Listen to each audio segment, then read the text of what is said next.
박근혜 대통령이 갑자기 청와대 비서실장을 바꿨습니다.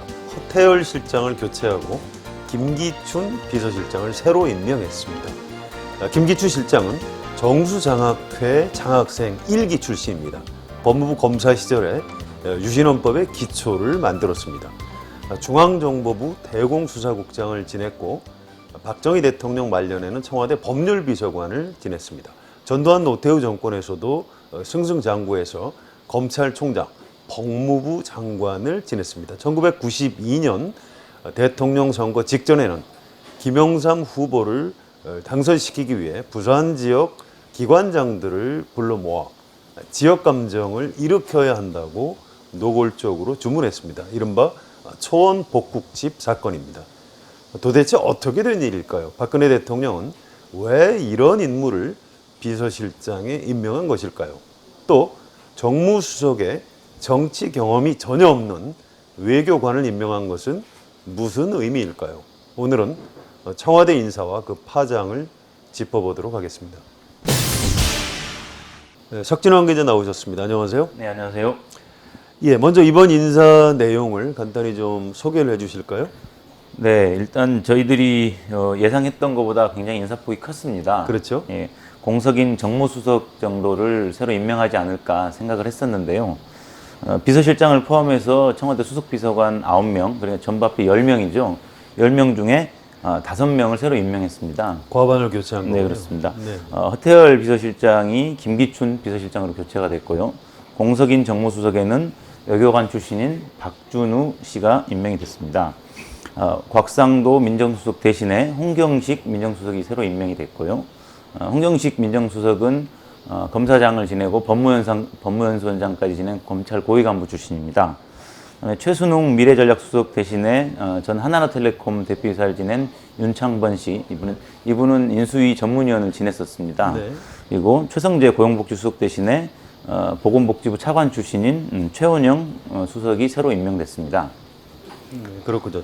자, 가장 궁금한 게 네. 기자들도 이제 전혀 예측하지 못했듯이 예. 이번 인사를 갑자기 왜 했을까 이런 부분입니다. 자, 인사를 한 이유에 대해서 예. 박근혜 대통령이 직접 설명한 게 있습니까? 직접 설명한 건 오늘 국무회의 때 청와대 비서진 교체 사실을 이제 소개하면서 굉장히 더욱더 강력한 정부를 만들겠다. 변화와 쇄신을 하반기부터 본격적으로 시작하겠다. 그다음에 이정현 홍보수석의 말에 따르면 하반기부터는 본격적인 국정 운영 성과를 좀 내야 된다. 공직의 이완된 분위기를 좀 환기시키고 하반기에 좀 성과를 위해서 강력한 드라이브를 걸겠다라는 게 이제 청와대 쪽의 설명입니다. 일을 좀 제대로 해보겠다 이제 그런 얘기인데요. 네. 그래도 5개월 만에 청와대 비서실장을 포함해서 이렇게 참모들을 많이 바꾼 건 좀 의외다. 예, 이런 지적이 그렇습니다. 있는데 어떻습니까? 예, 저희도 아까 말씀드렸듯이 사실 거의 예상을 못했던 거고요. 발표 직전 아침까지도 사실 비서실장이 교체될지는 저희도 예상을 못했습니다. 아마 이게 이제 박근혜 정부의 출범이 이제 하반기 본격적으로 시작되면서 대통령의 초조함이나 답답함 이런 것들이 좀 반영이 된 게 아닌가 싶고요. 박근혜 대통령이 평소 인사 스타일이 한 번 쓴 사람은 잘 안 바꾼다 이렇게 알려져 있지 않았습니까? 그렇죠. 근데 이제 그런 메시지를 좀 이제 없애고 강력하게 성과가 없으면 누구든지 언제라도 바꾼다. 라고 공직 사회에 좀 강력한 경고의 메시지를 던진 게 아닌가. 이런 뜻을 품고 있다고 좀 생각을 합니다. 인사 보완이 철저하게 유지되고 있다는 점에서는 일관성은 있는 것 같네요. 네, 그렇습니다. 자, 새로 들어선 사람들이 과연 어떤 사람들인지 좀 살펴보도록 하겠습니다. 네. 우선 김기춘 비서실장 참 특이한 사람이죠. 나이가 네. 얼마나 되십니까? 39년생이니까요. 지금 우리 만 나이로 74세입니다. 네, 그렇군요. 예. 자, 박정희 대통령하고도 인연이 많은 사람이라고 하는데 좀 소개를 해주시죠. 예, 아까 성 기자님께서 모두에 소개했듯이 5.16 장학회, 지금 정수장학회죠. 1기 장학생이고요. 네. 70년대 유신헌법을 검사 시절에 초안을 작성했다 이렇게도 알려져 있고요. 그렇습니다. 예. 예. 또 특이한 것은 박정희 정부 말기에 79년이죠. 예, 그렇죠. 청와대에서 법무부 비서관을 했습니다. 네. 그러니까 아버지를 모신 참모가 이렇게 이제 딸도 모시는 거죠. 그런데 네.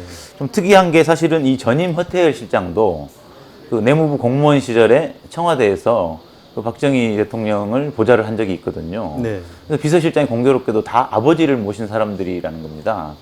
참 공교롭다는 생각이 듭니다. 혹시 앞으로 비서실장이 다시 바뀌더라도 박정희 대통령 시절의 비서관들을 좀 눈여겨봐야 되겠군요. 네. 자, 알겠습니다. 제가 아까 초원복국집 사건을 간단히 좀 설명을 했는데요. 네. 석진환 기자가 좀 더 설명을 해주시죠. 예, 이게 92년 말이죠. 그러니까 이제 노태우 정부 말기에 네. 예, 그 김영삼 당시 그 민자당 민자당 후보를 당선시키기 위해 이제 부산 지역 기관장들이 모여서 일종의 대책회의를 한 건데 이게 이제 결국은 그 상대 후보에 의해서 도청이 됐다. 그래서 정주영 후보 쪽에서 그렇죠. 도청을 그러니까 했죠. 도청이 돼서 이 내용이 알려졌는데 결과적으로 사실은 이렇게 지역 감정을 조작하는 그 대책회의가 있었다는 게 굉장히 비판을 받을 만한 사안인데도 불구하고 오히려 그쪽 그 PK 지역과 영남 지역의 이 표를 결집시키는 효과를 나중에 내게 됩니다. 그래서 나중에 실제로는 이 김기춘 실장이 당시 그 김영삼 대통령 당선의 1등 공신이 아니냐. 사고를 쳤는데 오히려 도움이 됐다 그런 얘기가 되겠죠. 그렇죠. 아무튼 뭐 대표적인 정치 공작 사건인데 네. 역사적인 평가는 좀 더 후하게 내려지고 있는 것 같습니다. 자, 김기춘 실장과 박근혜 대통령의 인연은 어떻게 됩니까? 그 인연이 그렇게 길지는 않습니다. 2005년, 그러니까 박근혜 당시 한나라당 대표 시절에 네, 대표였죠. 예, 대표 시절에 당시 재선인 그 김 의원을 이제 여의도 연구소장으로 임명을 합니다. 이때부터 이제 그 2007년 박근혜 그 당시 한나라당 대선 경선 후보 시절에 그 법률지원단장을 맡아서 활약을 했고요. 이후에도 쭉 이제 저희가 알려진 그 7인회라는 멤버로서 이제 박근혜 후보한테 지속적인 조언을 한 것으로 알려져 있고요. 대통령이 된 뒤에 정부 출범 이후에도 줄곧 조언을 좀 한 것으로 그렇게 알려져 있습니다. 그렇군요. 네. 2005년에 여의도 연구소장을 할 때면 혹시 삼선 의원 때가 아닌가요? 96년에 처음 국회의원이 됐고 2000년에 재선, 그럼 2004년에 삼선이군요. 됐으니까 예, 아마 삼선 의원이었던 걸로 저는 기억을 합니다. 네네네, 맞습니다. 알겠습니다. 예. 자, 김기춘 실장 기자들하고 접촉을 했죠? 뭐라고 그랬습니까? 박근혜 정부의 국정 철학을 실현하는데 최선을 다하겠다라고 일반적인 각오를 밝혔습니다. 뭐 특별한 내용은 네. 없었군요. 네네. 한 가지 특이한 게 네. 대통령과 여야 대표 또 원내대표들 이른바 오자회담을 제안하면서 네. 윗분의 뜻을 받들어서 기자들에게 뭔가 좀 발표를 하겠다. 답변하겠다. 그렇게 얘기를 이런 했죠. 표현을 쓰던데 네. 저는 그 윗분의 뜻을 받들어서 이런 표현을 그전에 들어본 일이 없거든요. 청와대 기자들은 어떻게? 저희도 상당히 좀 생소했습니다. 네. 그래서 박근혜 대통령의 대신 발표하겠다라든가 보통 통상 그렇게 얘기를 하는데 아마 그 시절 분들의 그 말투가 아닌가 그런 생각이 좀 드는데요. 그런가요? 저는 그 북한에서 김정일 위원장이나 이제 김정은 제1비서를 네. 향해서 그 당뇨들이 네. 또는 그 당 간부들이 상부의 뜻을 받들어 이런 표현을 쓰는 건 봤거든요. 네. 네, 김기춘 실장이 참 좀 굉장히 좀 특이한 것 같습니다. 자, 좋습니다. 자, 예. 석진환 기자 보시기에 네네. 박근혜 대통령이 김기춘 실장을 발탁한 진짜 이유가 뭐라고 생각하십니까?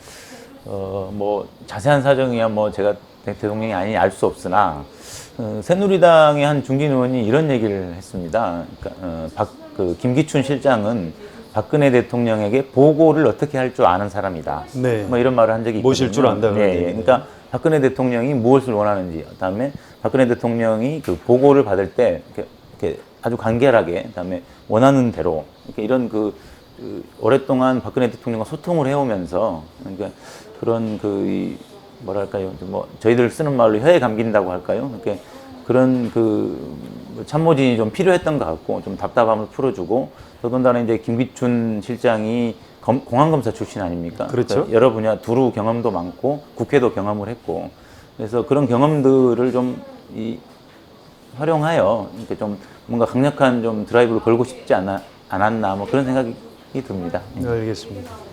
자, 비서실장 다음으로는 정무수석 인사가 눈길을 끌었는데요. 네네. 자, 새로 정무수석이 된 분은 어떤 사람입니까?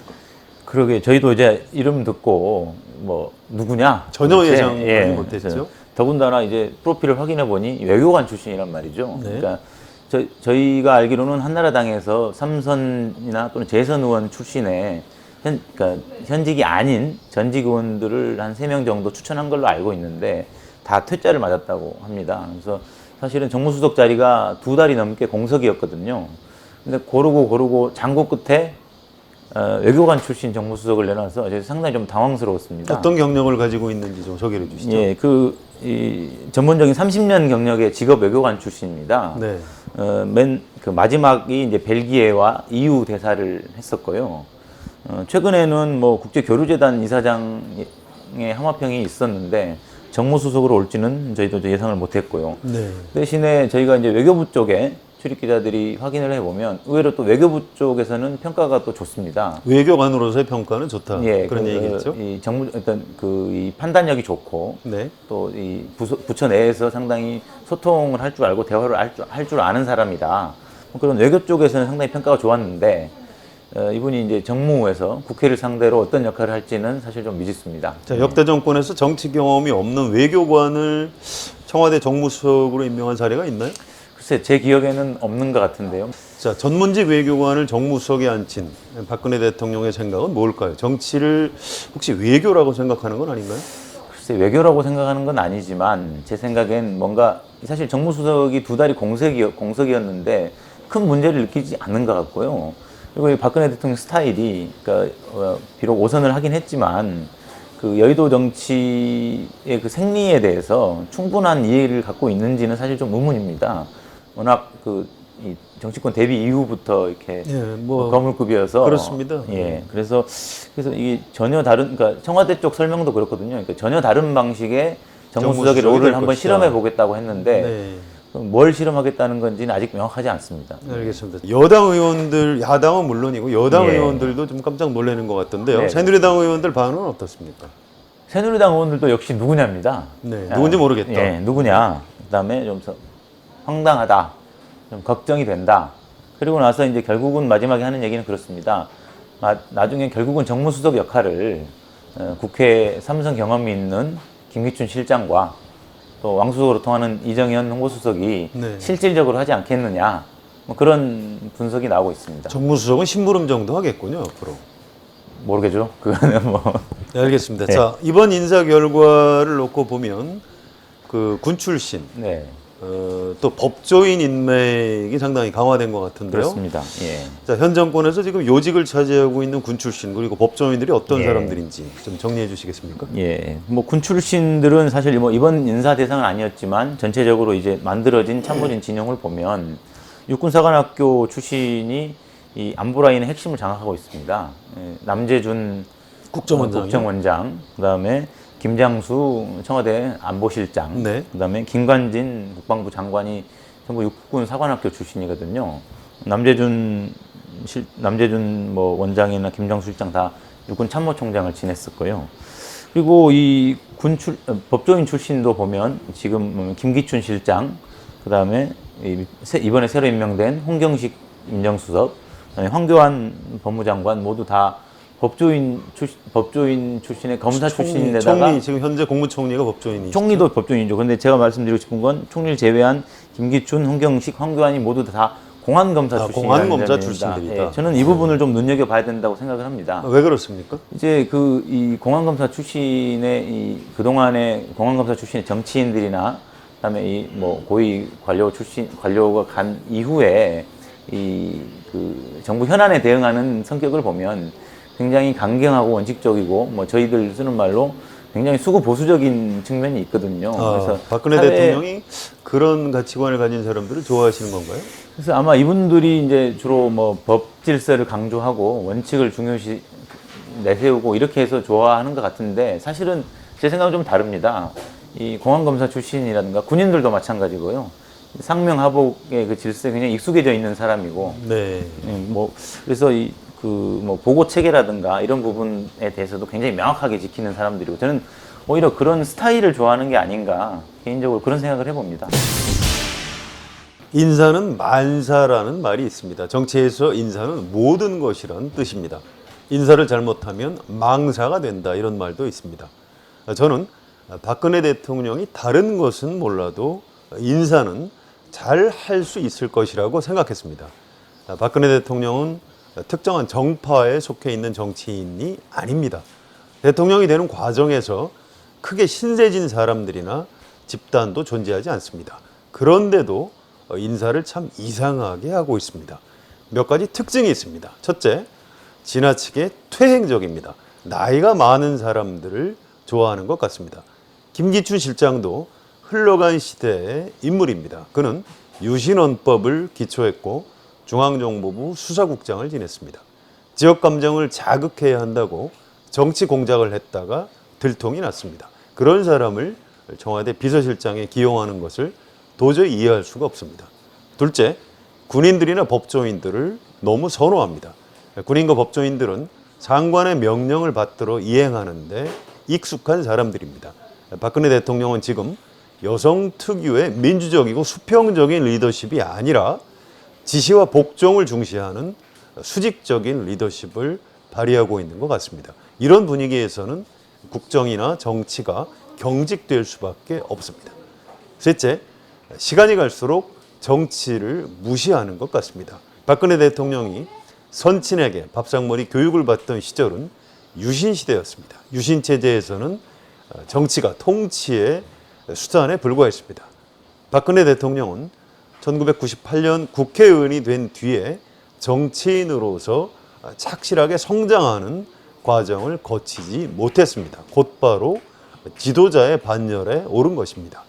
혹시 지금도 정치를 대통령의 통치의 수단쯤으로 생각하는 것은 아닌지 걱정입니다.